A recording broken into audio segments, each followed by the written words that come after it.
speakers and performers today for reminding us through song and through words just what it is that we love about America.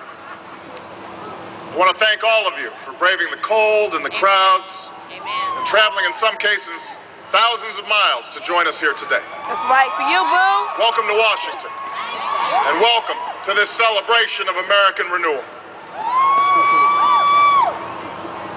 In the course of our history, only a handful of generations have been asked to confront challenges as serious as the ones we face right now. Our nation is at war. Our economy is in crisis. Oh, yeah. Millions of Americans are losing their jobs and their homes. They're worried about how they'll afford college for their kids or pay the stack of bills on their kitchen table. And most of all, they are anxious and uncertain about the future, about whether this generation of Americans will be able to pass on what's best about this country to our children and their children. I won't pretend that meeting any one of these challenges will be easy. It will take more than a month or a year, and it will likely take many. Along the way, there will be setbacks and false starts, and days that test our resolve as a nation. But despite all this, despite the enormity of the task that lies ahead, I stand here today as hopeful as ever that the United States of America will endure, that it will prevail, that the dream of our founders will live on in our time.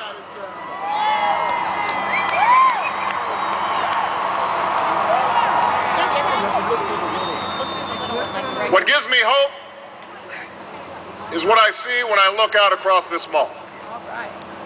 From these monuments are chiseled those unlikely stories that affirm our unyielding faith. A faith that anything is possible in America.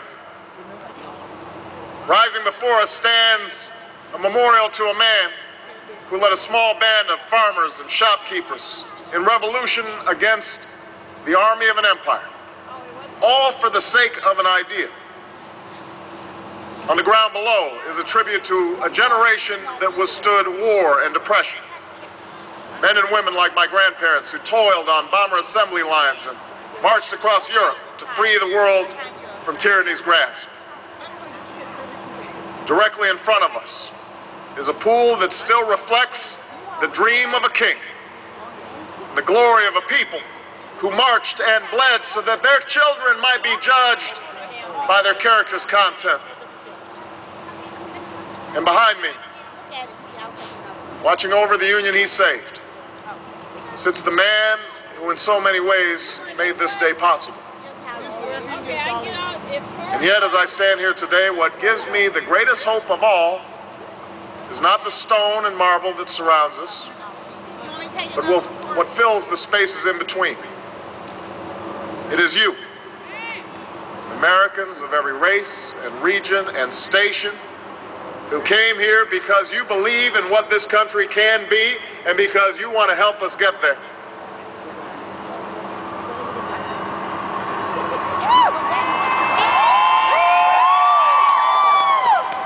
It's the same thing that gave me hope from the day we began this campaign for the presidency nearly 2 years ago.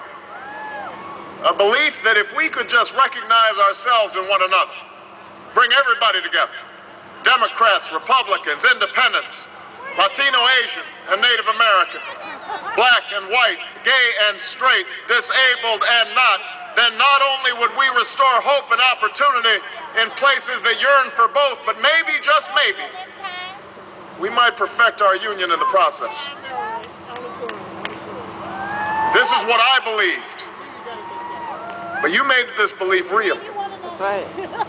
You proved once more that people who love this country can change it. And as I prepare to assume the presidency, yours are the voices I will take with me every day when I walk into that Oval Office. The voices of men and women who have different stories, but hold common hopes, who ask only for what was promised us as Americans, that we might make of our lives what we will, and see our children climb higher than we did. It is this thread that binds us together in common effort, that runs through every memorial on this mall, that connects us to all those who struggled and sacrificed and stood here before. It is how this nation has overcome the greatest differences and the longest odds, because there is no obstacle that can stand in the way of millions of voices calling for change. Wow. That is the belief with which we began this campaign, and that is how we will overcome what ails us now. There is no doubt that our road will be long, that our climb will be steep, but never forget that the true character of our nation is revealed not during times of comfort and ease, but by the right we do when the moment is hard. I ask you to help reveal that character once more.